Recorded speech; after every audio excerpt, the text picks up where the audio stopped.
She didn't cry. That was the first thing Dante Moretti noticed about the new maid. His two senior lieutenants, Marco and Leo, had made grown men cry. They'd made enemies beg. They'd broken hardened soldiers down to something small and hollow, with nothing but words and the weight of Dante's name behind them. But this girl, standing in the middle of his gallery with dark wine blooming across her uniform, two wolves circling her. She wasn't crying. She wasn't even flinching. She was calculating. Dante stood motionless on the mezzanine above, hidden in shadow. From up here, he watched everything. That was how he had survived this long. He watched the girl's hands, clenched at her sides, knuckles white, but still. He watched her jaw, tight, but not trembling. He watched her eyes, and they weren't afraid. They were measuring the exits. He almost smiled. Then Marco stepped closer, voice dripping with satisfaction. "On your knees. Clean it up. Mr. Moretti doesn't like messes." The girl, her name was Elara, though Dante hadn't bothered to learn it yet, took one slow breath. Then she bent down. Not in surrender. In strategy. She reached for the cloth at her belt, turned away from them, and as her back angled toward the mezzanine, he saw it. A tattoo. Small, precise, almost hidden beneath the dark fall of her hair. A bird. A starling. Wings half open, rendered in ink so fine it looked like it had been drawn by a careful hand rather than a needle. But it wasn't the bird that stopped him cold. It was one single feather. On the left wing. Silver. Impossibly detailed, catching the light like it was meant to be found. The glass in Dante's hand cracked under his grip. He had an identical bird carved into his ribs, had carried it for 20 years like a tombstone, because the girl who drew it, the only person he had ever loved, was dead. She died in a fire. He made sure her killer paid for it. So who was this woman kneeling on his floor, wearing a dead girl's promise on the back of her neck? Dante the Ghost Moretti did not do sentiment. His penthouse was a monument to that conviction. Cold marble, chrome, glass, every surface chosen for its value and its hardness. No photographs, no softness, no evidence that the man who lived here had ever been anything other than what he was now. A shadow the city feared. His men feared him too. Marco and Leo were perfect examples. Loyal the way dogs are loyal, not out of love, but out of the certainty that disobedience had a permanent cost. In 20 years, they had never seen their boss hesitate. They had never seen him surprised. They had never seen the mask slip. They did not know about Danny. No one did. Danny was a boy who had ceased to exist at 13 years old. Not in body, but in every way that mattered. He had been taken from St. Jude's orphanage by people who turned out not to be a family at all, but a bottom rung of the criminal world. Grief had been the raw material. Rage had been the forge. Dante was what came out the other side. The grief was for a girl named Eli. She had been fierce and brilliant and always drawing. Birds, mostly, in the margins of everything she could find. Starlings, she said, because starlings weren't the prettiest birds or the biggest, but they were survivors, and they always found their way home. On the last day Danny saw her, she had drawn one on the back of his hand with a cheap pen. He had done the same on hers. One silver feather, she said, so they would know it was theirs and no one else's. A promise to find each other again no matter what. 3 months later, fire. East wing of St. Jude's. Several children dead. Eli among them. Danny had the starling tattooed onto his ribs the following year, not as a tribute, as a tombstone. Dante had built his empire on her memory. Every deal, every victory, every enemy dismantled. All of it was weight stacked on top of that grave, because weight was the only thing that kept him from falling in after her. He had never told a single person any of this. And now a nameless maid was kneeling on his floor, wearing the grave marker on her skin. He didn't speak. He didn't shout. He didn't reach for the weapon at his ribs or the phone in his pocket. He just stepped out of the shadows. That was enough. The shift rippled through the gallery like a cold current. Marco felt it first. The laughter died in his throat before he could understand why. Leo turned, saw the figure at the top of the staircase, and took an involuntary step back. The other men in the room went very still. Dante descended the stairs one step at a time. His face was composed. His hands were loose at his sides. But his eyes were burning, and everyone in that room had learned over the years that the quieter Dante Moretti became, the closer you were to a decision you would not survive. Down below, Elara had heard the shift in the room. She straightened slowly, turned, and looked up. Their eyes met. She had been prepared for cruelty. She had been prepared for dismissal. She had not been prepared for the look on his face. Not contempt, not indifference, but something raw and searching and almost desperate. The expression of a man who has just seen something that should not exist. Her pulse spiked. She held her ground anyway. "Boss," Marco started, his voice thinner than usual. "We were just—" Dante's gaze moved to him. One look. Marco stopped talking mid-sentence. The silence stretched. "Get out." 2 words. No volume. Just absolute, irreversible authority. "All of you. Now." It was not a stampede, but it was close. Men who had carried guns for a decade scrambled for the doors like something primal had been triggered.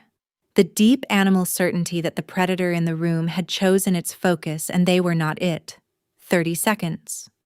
The grand gallery was empty, except for 2 people. Dante stopped at the foot of the stairs.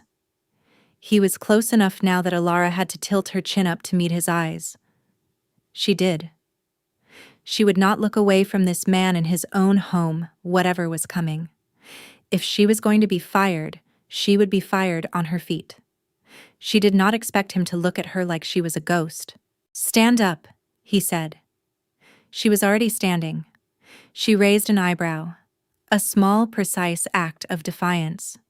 She watched something flicker in his face. Surprise.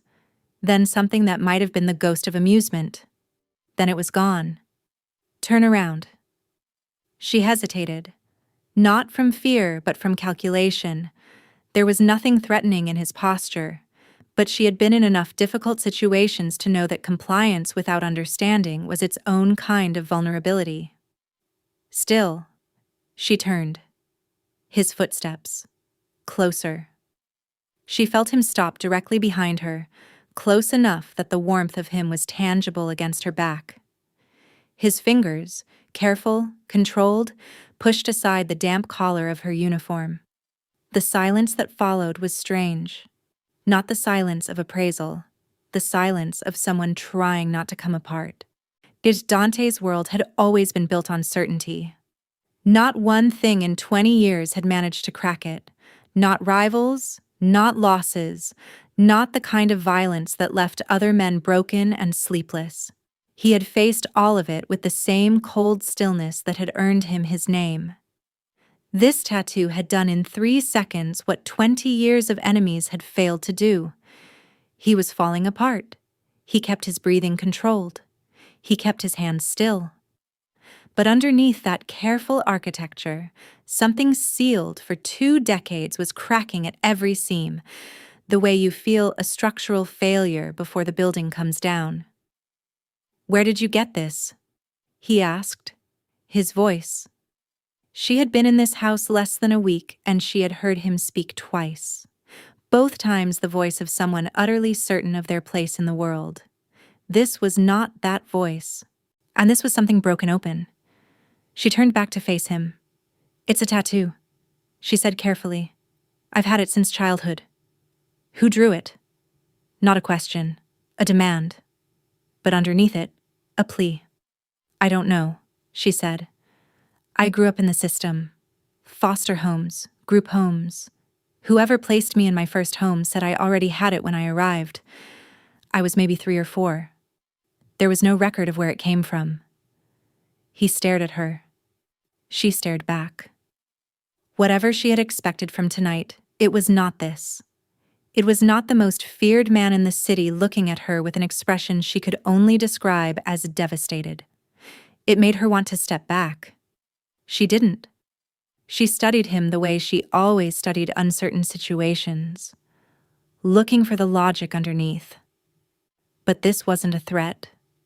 This was grief, raw and unmanaged, and completely at odds with everything this man was supposed to be. It unnerved her more than the anger would have. What homes? Names? Locations? She studied him. The intensity was unsettling, but it wasn't threatening. It was stranger than that. It was need.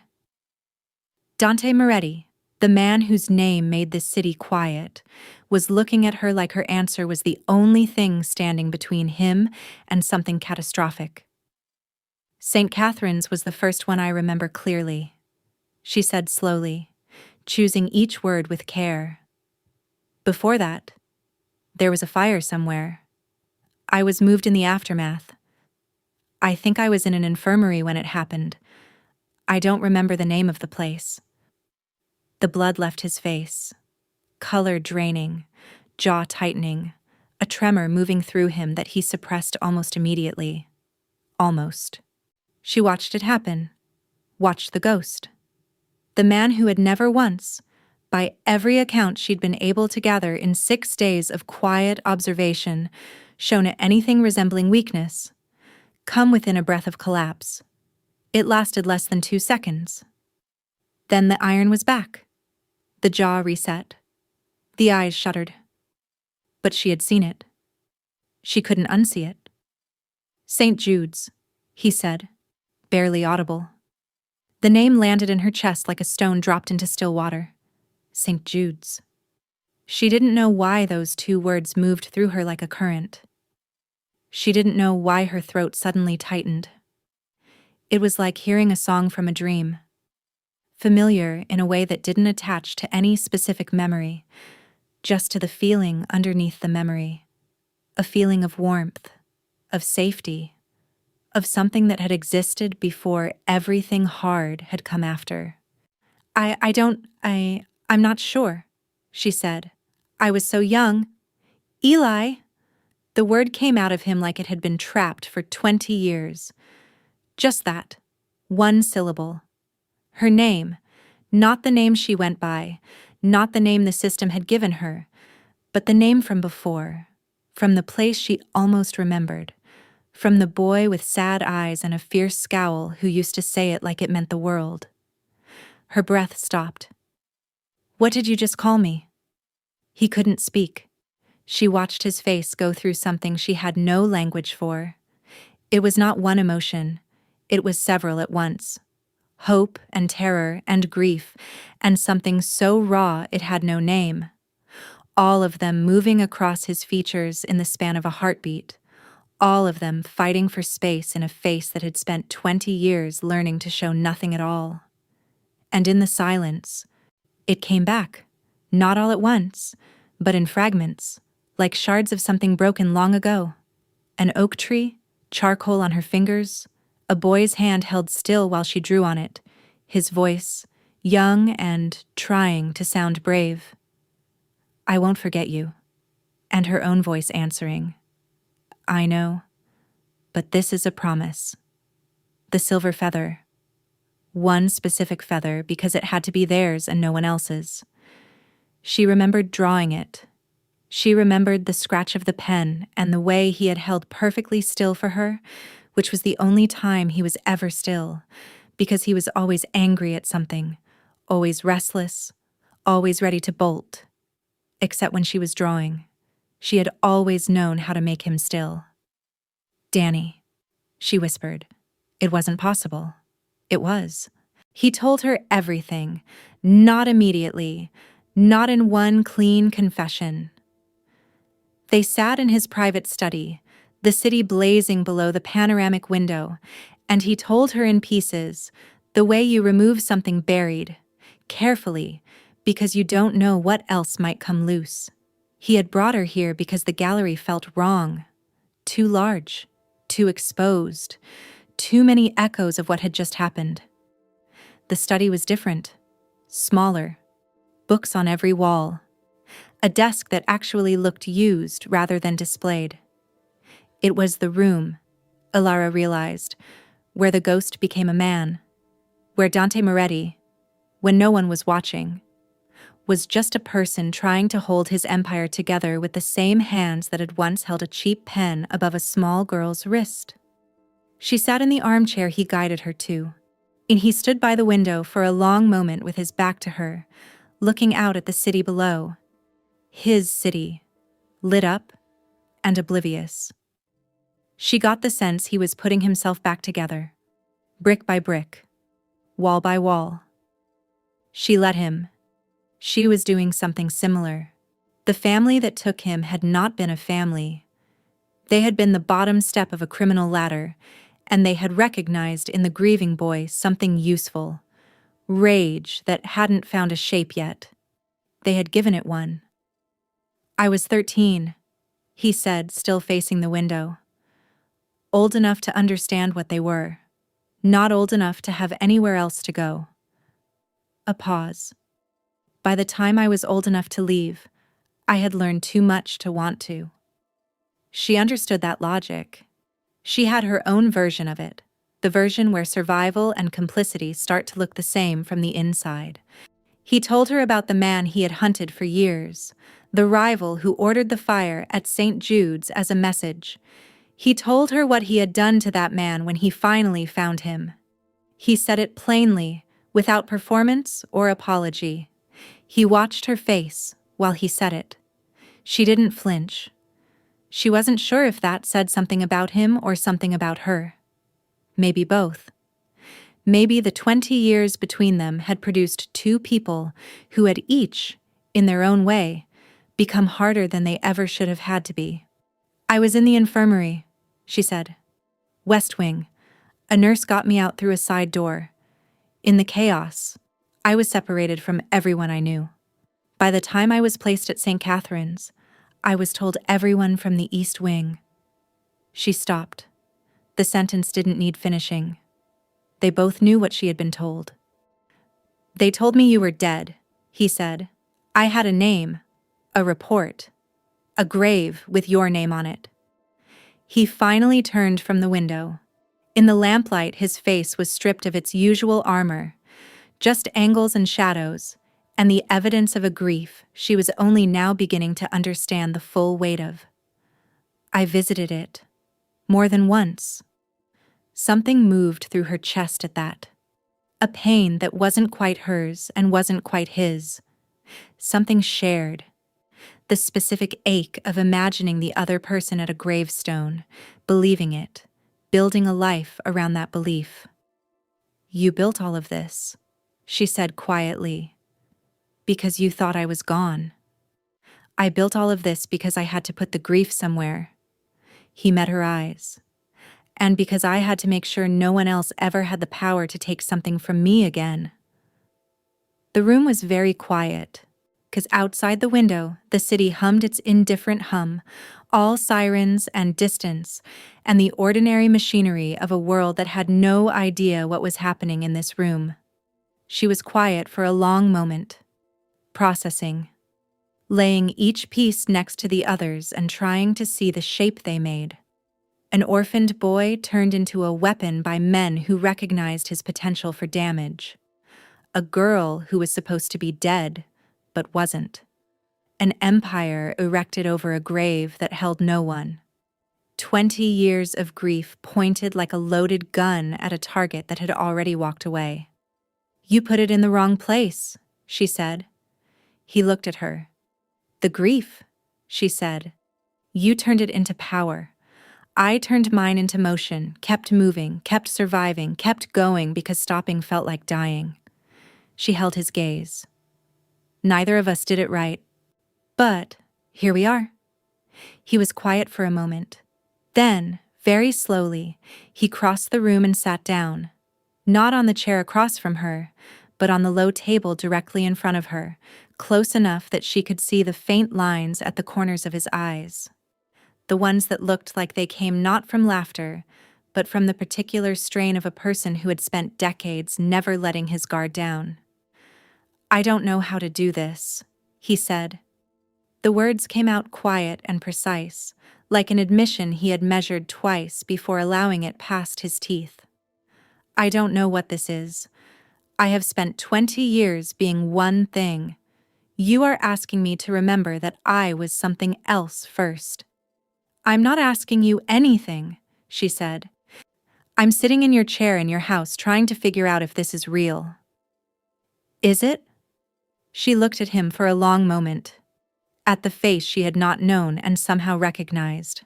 At the eyes that were the same impossible color they had been when he was a boy.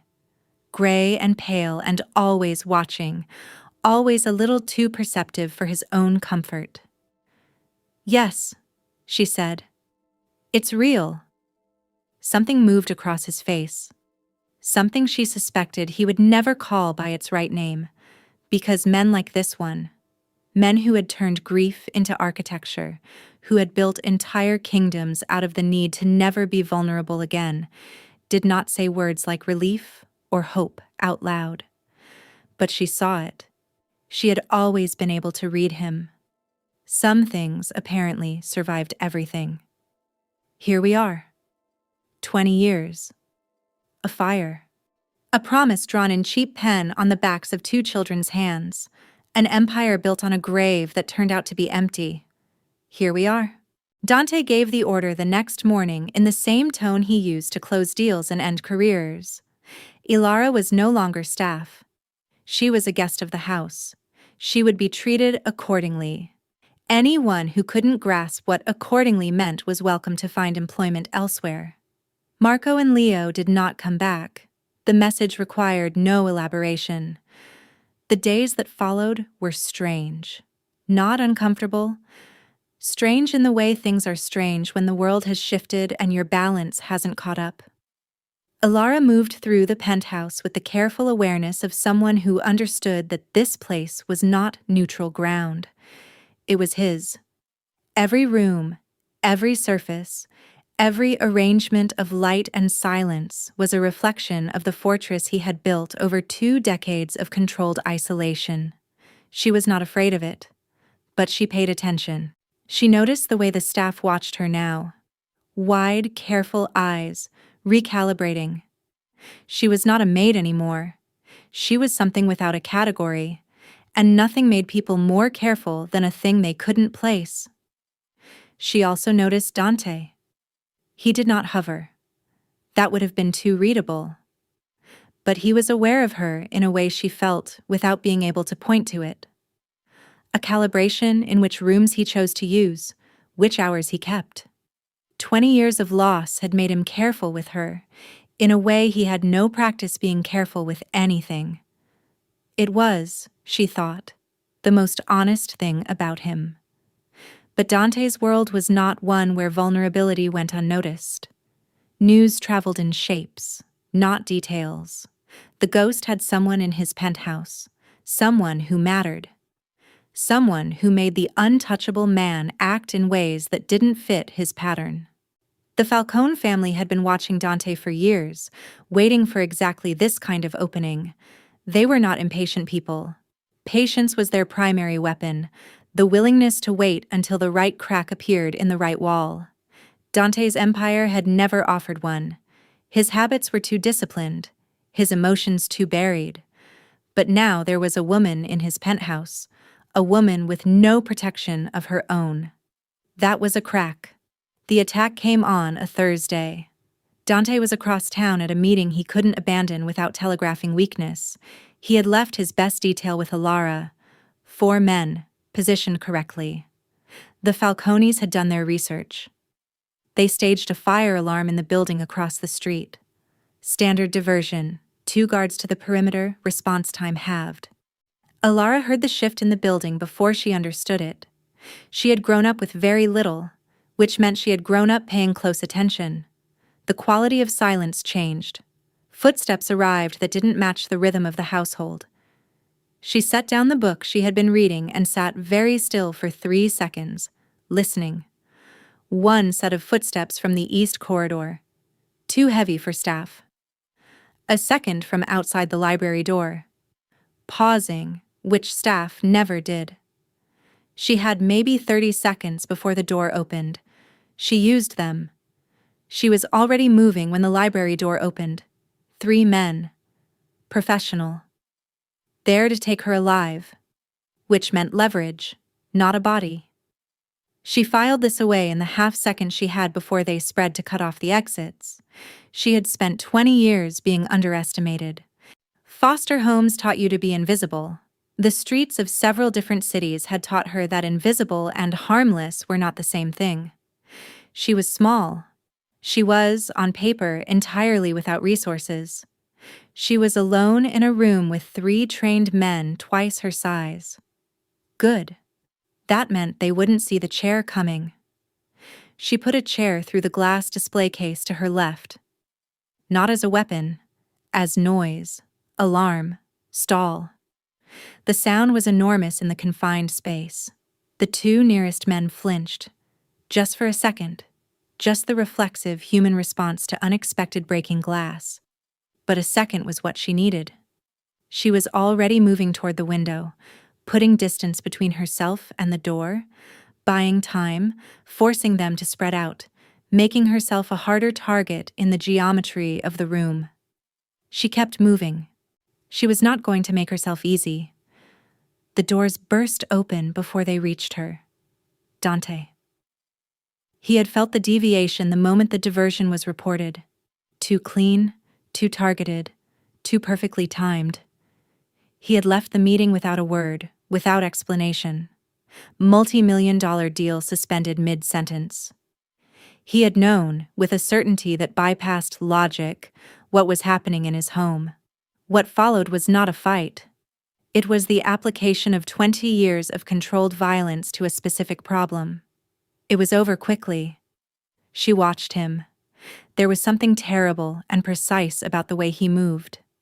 No wasted motion, no hesitation, no anger visible on his face, even as he dismantled 3 professional operatives in 90 seconds. This was what he was. She had known it in theory. Seeing it was different. When it was over, the room was very quiet. Dante stood in the wreckage of whatever the Falcones had sent, his suit barely disturbed, his breathing even. He turned and found her immediately, his eyes moving straight to where she stood with her back against the wall, a broken chair leg in her hand, breathing hard but steady, not shaking, not crying. Watching him with clear eyes. He looked at her, the chair leg, back to her face. Good, he said. It was the most he had said to anyone in years that actually meant something. He crossed the room to her. She didn't move away. He stopped close enough that she could see the one thing his composure hadn't managed to fully contain. The fear. Not of the men on the floor. Of what might have happened before he got here. Of the specific, unbearable possibility that he had found her and lost her again in the same week. He pulled her in. And she let him. She pressed her forehead against his shoulder, and for one moment, both of them were still. She could feel his heart. It was not steady. For a man who wore stillness like armor, who had kept himself cold and controlled through 20 years of a world that rewarded neither warmth nor softness, his heart was beating hard against her ear, like a boy who had been running and finally stopped. I am not going to let you disappear again, he said quietly. Not a declaration, a fact. I know, she said. I'm not planning to. The Falcone family made one more move. It was their last. Dante did not respond with anger or haste. He responded with the kind of measured, thorough precision that had made his name. He did not destroy them loudly. He simply removed every support they had, quietly and methodically, until there was nothing left to hold them up. The Falcone name became an absence, a hole where something used to be. He did it not for power. He had enough power. He did it because the alternative was leaving a threat in the world with Elara's name attached to it. She watched how he worked. She didn't pretend she couldn't see it clearly. He was not a good man in the way that phrase is usually meant. He had built something ruthless and fed it for 20 years. She was not naive enough to dress that in different clothes, but she also knew the boy underneath. And she had always known, in the part of herself that held the memory alive without realizing it, that the boy and the monster were not separate things. They were the same person, grown in different directions from the same fire. She decided she was not going to look away from either of them. They stood on the balcony one night, the city spread below like scattered light. She had her hand around a cup of coffee. He had his hands in his pockets. The closest he got, she'd learned, to being at rest. "You're different," she said. He considered this. "I'm the same. I just have somewhere to put it now that isn't rage." She nodded. That was honest. She appreciated honest. "What happens now?" she asked. He looked at her. The same look he'd given her when he first came down those stairs. Raw and searching and real. "Now I stop building a monument to a dead girl," he said, "and figure out what I'm building for a living one." She turned to look at him. The city glittered behind his profile. The ghost, who had made himself out of grief and stone and violence, stood here in the dark with her and looked, for the first time in 20 years, like someone who might actually stay. She reached over and took his hand. He let her. The starling on the back of her neck, the one on his ribs. Two halves of a promise made by children under an oak tree in a place that burned down, in a time that should have swallowed them both. It didn't. They were here. Some promises are too stubborn to die. Two children made one under an oak tree, sealed it in ink, and lost each other to fire and time and a world that had no interest in what kids promise each other. 2 decades later, that promise walked back into his life wearing a maid's uniform, and everything he had built came down. Not because love is soft, because it turns out to be the one thing harder than everything else. If this story stayed with you, like and subscribe. Every episode in this series goes further. What happens when the city learns who she really is to him? What comes when her past collides with his present? What it actually means to rebuild yourself alongside someone who knew you before you became what you are. We'll see you in the next one.